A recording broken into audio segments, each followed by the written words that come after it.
All right, hey, hello everyone. This is Dan Miller, and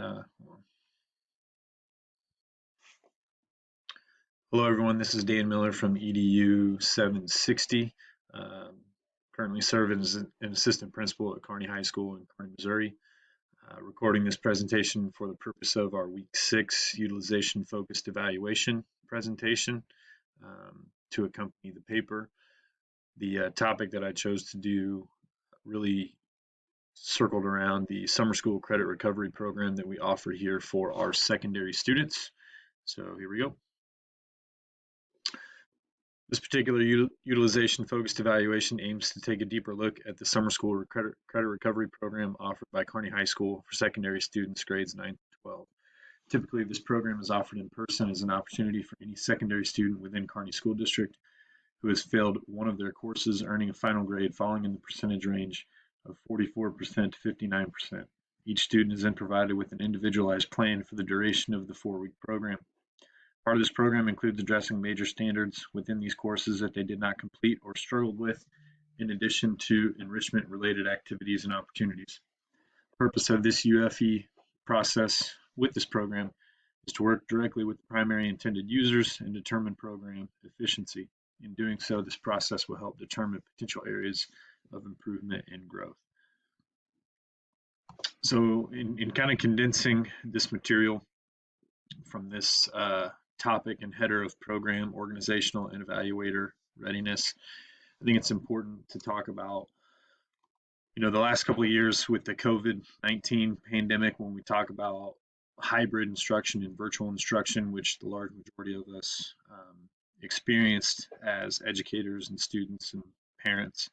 For the longest time for our summer school credit recovery program is we lean paper packets and copies of those, testing out and enrichment activities and things of that nature. Well, with the pandemic itself, we put even more of an emphasis on building wide practice of each class has to have an online platform of some kind. 90% of our courses did have one through Google Classroom. We also utilized Canvas as a resource as well. And so looking at that, it's like, well, we have third-party vendors out there such as Edgenuity or A+. I think somebody in the class is looking into that pretty heavily right now. So it's like, well, we could invest in those, but that becomes a financial burden, especially when you look at the number of students that we have enrolled. So it's like, well, why would we do that if we already have these courses at our fingertips? So we decided to lean on that heavily. Those resources are there, those assessments are there, and so we've really developed what we consider to be a pretty strong system and program overall. And with that, it's like we also have to consider the number of students that we have enrolled, the teacher to student ratio, because we do want to make sure that we have manageable classroom sizes, that we aren't overloading anybody in any way, shape, or form.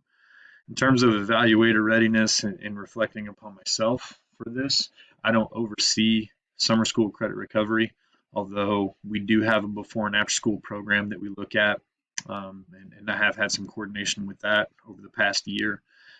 So I do have some familiarity with that, but myself as an administrator, when we look at staffing, when we look at courses, when we look at assessments and just overall the logistics of such a program, I feel that this is something that I'm 100% fully capable of doing. So with that, it's important that there's an establishment of the PIU evaluation team. So I really took some time in trying to figure out, okay, who would most benefit from being on this team, and how can students most benefit being provided, an array of a handful of people, sure, but people with differing perspectives. And so what I arrived at is that there's 5 total team members, one of whom is a secondary assistant principal who directly oversees summer school credit recovery. Second is another secondary assistant principal who does not oversee summer school credit recovery, who in this case would be myself. Also found it important to put a secondary guidance counselor on the team, especially when you consider, what the state requires, how they make adjustments, especially over the last couple of years.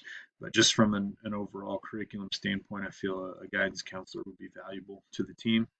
And then lastly, 2 secondary regular education teachers, one of whom has experience as a summer school credit recovery instructor in the past, and then one who does not. So each team member, differing perspectives, differing experiences, but nonetheless providing valuable input to the team.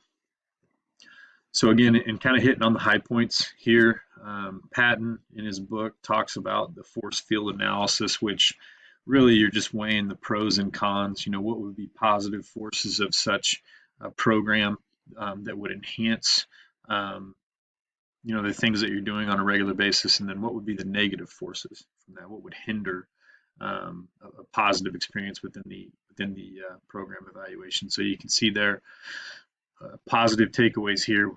We're providing graduation interventions to kids and helping them get back on track. We are also employing experienced staff in the appropriate certified areas, the core areas. And then the idea is that we are righting the ship, so to speak, and allowing these students to achieve mastery within those content areas. Sometimes it's just playing the game, right? But at the end of the day, the goal is student mastery. Negative forces would be that we're receiving authentic feedback from our PIUs in the variety of ways that we're gathering information, which I'll get into here in a second. There's also a negative connotation with summer school credit recovery as a deterrent. I mean, no kid wakes up in the morning and says, I think I'm going to go to summer school today. I want to go to summer school. I want to participate in this credit recovery program. That there is that negative connotation as a deterrent. The last one, a potential negative force would be the consistency of curriculum and materials throughout. And I've got some numbers that might shed a little bit of light on that. So 2 major categories in terms of the priority purpose of the evaluation. One is just the overall monitoring process. When I think about my own experience previously as a teacher and now several years as an administrator, how closely monitored has credit recovery been? And I think it's been quite limited, to be honest. So we want to continue to monitor that, and we want to monitor that a little bit more deeply than we have in the past. The other one would be developmental. As we go through this and we weigh our strengths and we weigh our weaknesses and areas of improvement, we want to continue to develop that to benefit the needs of our students and our staff. Condensed it down to 4 individual priority evaluation questions. I'll just read these aloud. And this kind of ties into the data gathering process and really just how we arrive at our conclusions and our recommendations. What was the level of effectiveness in which academic supports help foster student success in the credit recovery program? What was the level of effectiveness in which technological supports help foster student success in the credit recovery program? What was the level of difficulty or challenges which students experience while completing their courses in the credit recovery program?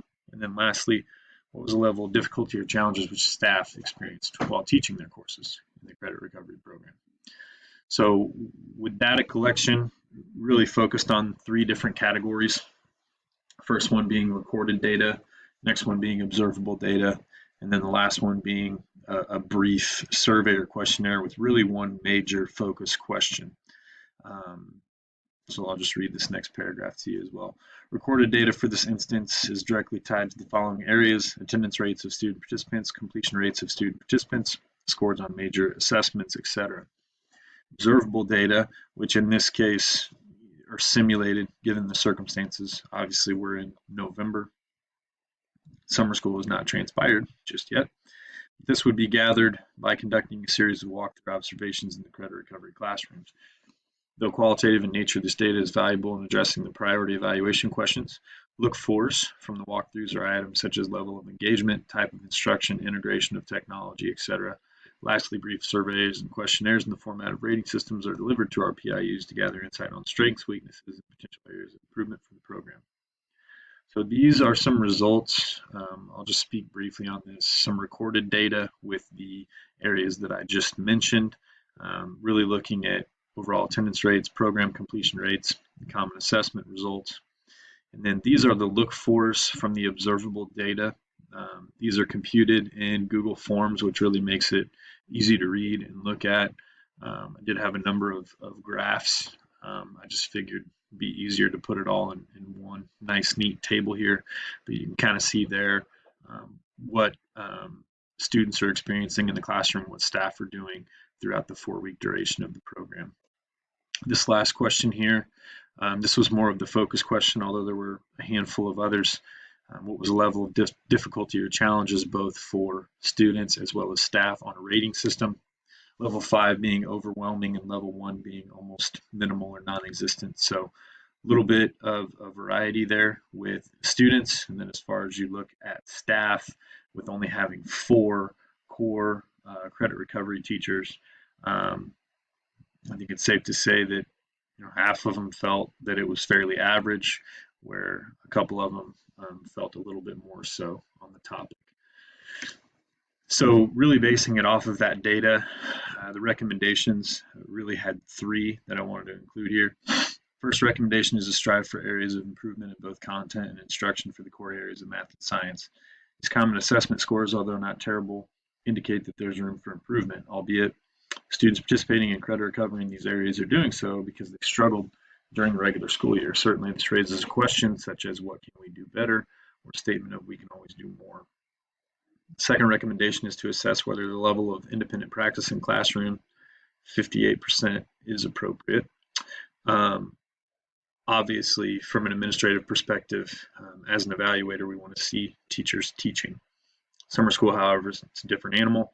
It's important to also consider the fact 98% of students participating within the program successfully completed and earned their credits, which overwhelmingly we're doing what we're supposed to be doing. Third and final recommendation would be that further analysis needs to be conducted in order to validate arguments and provide consistent results. So there obviously is some follow-up. There's information that does need to be disseminated to PIUs as necessary, holding meetings with the appropriate parties.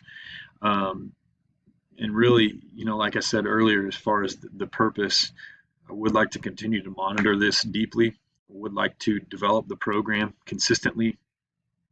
And hopefully this leads to new questions and new innovative ideas as we progress into the near future. So thank you all for listening to this. Have a good one. Happy Thanksgiving.